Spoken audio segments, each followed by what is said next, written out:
اعوذ باللہ من الشیطان الرجیم بسم اللہ الرحمن الرحیم۔ تمام مسلمان بہنوں اور بھائیوں کو اسلامک سولوشن چینل کی جانب سے السلام علیکم۔ محترم خواتین و حضرات، اللہ تعالیٰ قرآن کریم میں فرماتے ہیں کہ جس کا مفہوم ہے کہ تم میری کائنات میں میری نشانیوں پر غور کرو، تم میرے اتنے ہی قریب پہنچتے جاؤ گے جتنا تم میری نشانیوں پر غور کرو گے۔ اگر کوئی چاہتا ہے کہ وہ اللہ تعالیٰ کو پا لے تو اس کو اس کائنات میں پھیلی مختلف نشانیوں پر غور و فکر کرنے کی ضرورت ہے۔ اس کو ان درختوں پر اس رات اور دن کے آنے جانے پر غور کرنے کی ضرورت ہے، جیسے کہ اللہ تعالیٰ نے قرآن کریم میں ان نشانیوں کو انتہائی تفصیل اور دلائل کے ساتھ بیان فرمایا ہے، اور وہ لاجکس قرآن کے اندر بیان فرمائی ہیں کہ جو ایک غیر مسلم بھی اگر جن کو پڑھے تو وہ حق کو پا لے گا اور اللہ تعالیٰ کی ذات کو پہچان جائے گا۔ ایسی ہی ایک تحقیق ڈاکٹر ایلس سلور نے کی ہے، اور ڈاکٹر ایلس سلور کی تحقیق سے یہ بات واضح ہو جاتی ہے، یہ بات ثابت ہو جاتی ہے کہ دین اسلام ہی اس کائنات کا حقیقی مذہب ہے، اور اسلام ہی وہ مذہب ہے جو انسان کو نجات دلا سکتا ہے۔ ڈاکٹر ایلس سلور کی تحقیق کیا ہے؟ وہ حیرت انگیز تحقیق جس نے سائنسدانوں کے پرانے تھیوری آف ایوولوشن کے تمام دعووں کو جھٹلا کر رکھ دیا۔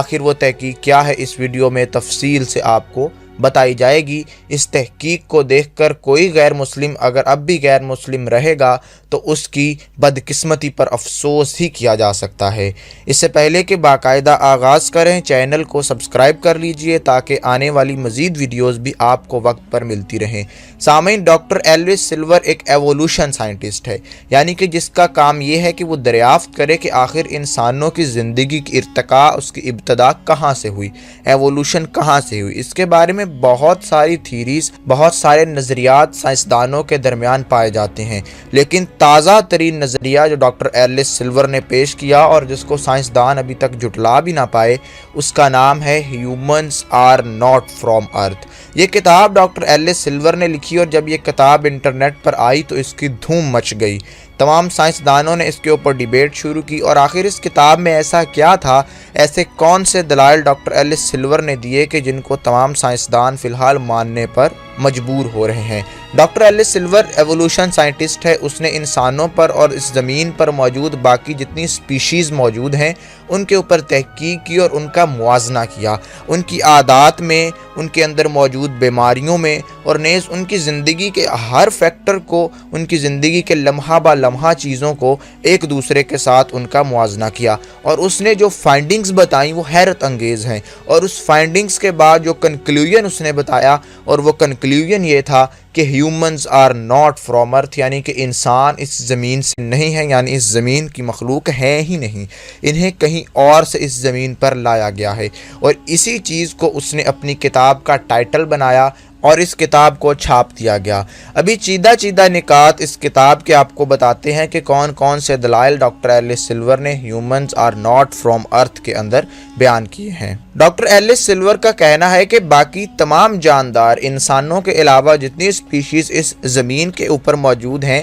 وہ انتہائی آسانی سے زندگی گزار رہی ہیں، یعنی کہ ان کے اندر اگر بیماریوں کا انسان کے ساتھ موازنہ کیا جائے تو انسان کے اندر بیماریاں بہت زیادہ ہیں۔ ڈاکٹر کا کہنا ہے کہ شاید ہی میں نے اس دنیا کے اندر کوئی انسان ایسا دیکھا ہو کہ جس کے اندر کوئی بیماری نہیں ہے، لیکن اگر اس کا تقابلی جائزہ ان جانوروں کے اندر لیا جائے تو بہت سارے جانور ایسے آپ کو مل جائیں گے جو کہ ہر قسم کی بیماریوں، وائرسز سے پاک ہوں گے، یعنی کہ جانور اس ماحول میں صحیح سے ایڈجسٹ ہو سکے ہیں۔ اور اس کے بعد اس نے ریپٹائلز کی مثال دی، ریپٹائلز جن میں مگرمچھ آ جاتے ہیں یا مچھلیاں آ سکتی ہیں، کہ وہ موسم کے مطابق اپنے جسم کے درجہ حرارت کو تبدیل کر سکتے ہیں، یعنی کہ وہ اس ماحول میں اچھے سے ڈھل سکتے ہیں، لیکن انسان موسم کے مطابق اپنے درجہ حرارت کو تبدیل نہیں کر سکتا۔ اگر سردی ہے تو اس کو اپنے جسم کو ڈھانپنا پڑتا ہے، اگر گرمی ہے تو اس کے لیے ایئر کنڈیشنڈ کمروں کا انتظام کرنا پڑتا ہے، یا ٹھنڈی ہوا کا یا پانی کا انتظام کرنا پڑتا ہے۔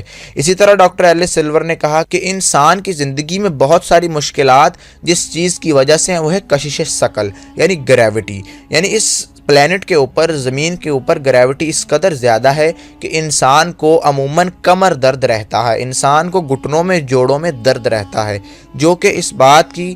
علامت ہے کہ انسان اس کشش ثقل میں رہنے کے لیے نہیں بنایا گیا تھا، اور اسی لیے اگر جانوروں کا تقابلی جائزہ لیا جائے تو جانور انسان سے تیز بھی بھاگتے ہیں، اور ان جانوروں کے اگر اجسام کا معائنہ کیا جائے تو ان کے اندر اس قسم کے درد نہیں پائے جاتے، اور تمام بایولوجیکل سائنسدان اس بات پر متفق ہیں کہ انسانوں اور جانوروں میں بیماریوں کے اعتبار سے اور مختلف قسم کے دردوں کے اعتبار سے یہ واضح فرق نظر آتا ہے۔ اسی طرح ڈاکٹر ایلس سلور نے سورج کو بنیاد بناتے ہوئے بھی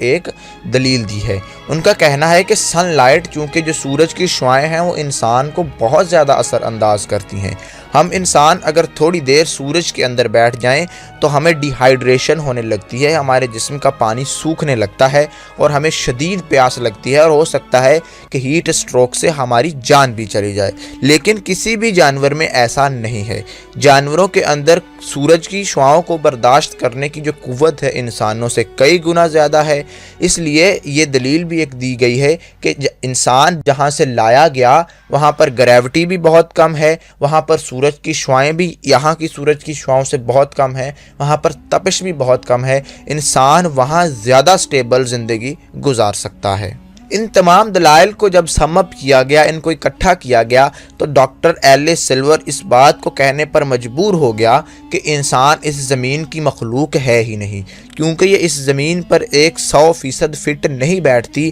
اس زمین پر اس کا گزارا تو ہو سکتا ہے، یہ رہ تو سکتی ہے، لیکن مکمل سکون، مکمل اطمینان اور مکمل آسائشوں کے ساتھ نہیں رہ سکتی۔ اسی لیے انسان اس زمین کو اس جگہ جیسا بنانا چاہتا ہے جہاں سے وہ آیا ہے، یعنی کہ وہ اے سی بناتا ہے، وہ اڑنے کے لیے جہاز بناتا ہے، وہ اپنے لیے آسانیاں پیدا کرتا ہے تاکہ اپنی زندگی کو اتنا آسان بنا لے جتنا اس کی زندگی جتنی پہلے آسان تھی جب اس کو وہاں سے یہاں لے آیا گیا۔ تو اس لیے سامعین، اگر ہم اس ماڈرن تھیوری آف ایوولوشن کو ہم پڑھیں، اس کو پرکھیں، اس کو دیکھیں، اس کو پروپیگیٹ کریں، آگے لوگوں تک پہنچائیں، تو ہم اس نقطے پر پہنچتے ہیں کہ کیا یہ باتیں، آیا کہ یہ چیزیں قرآن میں موجود نہیں؟ کیا اللہ تعالیٰ نے جو ایوولوشن کا تصور مسلمانوں یا انسانوں کو دیا، کیا یہ ہو بہو وہ تصور نہیں؟ کہ اللہ تعالیٰ نے نہیں کہا کہ میں نے تم کو بہشتوں میں داخل کیا، میں نے تم کو وہاں اوپر پیدا کیا اور تم کو جنت میں داخل کیا،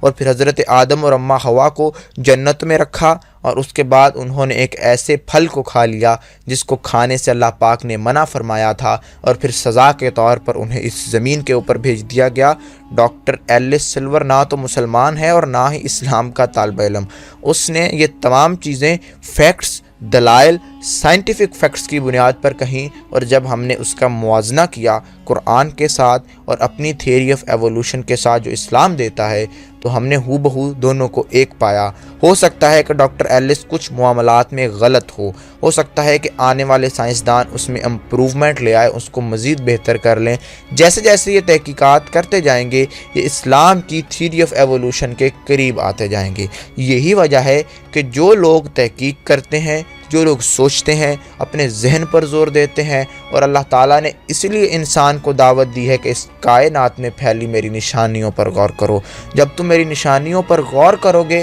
تو تم میرے قریب سے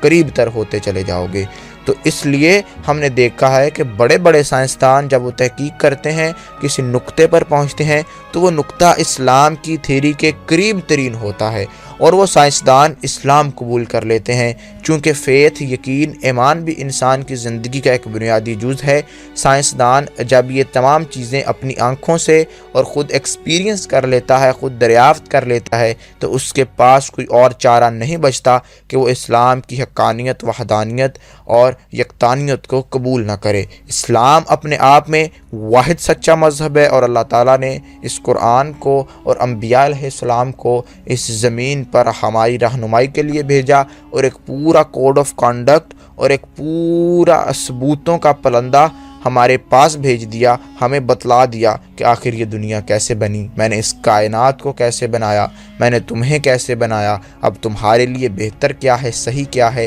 اور غلط کیا ہے، تم کس رستے پر چلو گے تو میرے پسندیدہ بندے ہوگے، تم کس رستے پر چلو گے تو میرے ناپسندیدہ بندے ہوگے۔ یہ دنیا ڈاکٹر ایلس سلور کہتا ہے کہ انسان کے لیے ایک جیل ہے، اور اسلام بھی کہتا ہے کہ یہ دنیا انسان کے لیے ایک عارضی گھر ہے، اس سفر کے دوران ایک عارضی سا گھر ہے جس کے اندر اس نے تھوڑا سا آرام کرنا ہے اور بعد میں اپنے ابدی گھر کی جانب لوٹ جانا ہے۔ تو ہمارے لیے بھی یہ دنیا ایک جیل ہے، ایک امتحان ہے، اس کے اندر ہم اللہ کے بنائے ہوئے قوانین، اللہ کے بتائے ہوئے اصولوں کے مطابق زندگی گزاریں گے تو ہم کامیاب ہیں، اگر نہیں گزاریں گے تو ہم ناکام ہیں، اور ہمیں جہنم کی آگ سے پھر کوئی نہ بچا سکے گا اگر ہم سرکشی کریں گے۔ وہ رب مہربان ہے لیکن ہمیں اس کی ماننی ہے، وہ خالق ہے، وہ مالک ہے، وہ رازق ہے، وہ اپنی صفات میں یکتا ہے، وہ اکیلا ہے، وہ ہمارا یعنی مالک، ہمارا سب کچھ وہی خدا ہے۔ تو اگر اس کی نہیں مانیں گے تو ہم کس کی مانیں گے؟ اس کی ماننے بغیر ہمارے پاس کوئی چارہ نہیں ہے۔ تو آئیے اس اللہ کے سامنے سر بسجود ہو جائیے، اس خدا کو جس کی حقانیت کو آج کا سائنسدان بھی ثابت کر رہا ہے، ایک غیر مسلم ثابت کر رہا ہے، اس خدا کے سامنے خود کو گرا لیں، خود کو سجدہ کر لیں، اپنے ماتھے کو ٹیک دیں، اور اسی میں ہماری بھلائی ہے۔ ایک نئی ویڈیو، ایک نئے موضوع کے ساتھ آپ سے پھر ملاقات ہوگی، تب تک کے لیے اجازت دیجیے، اللہ حافظ۔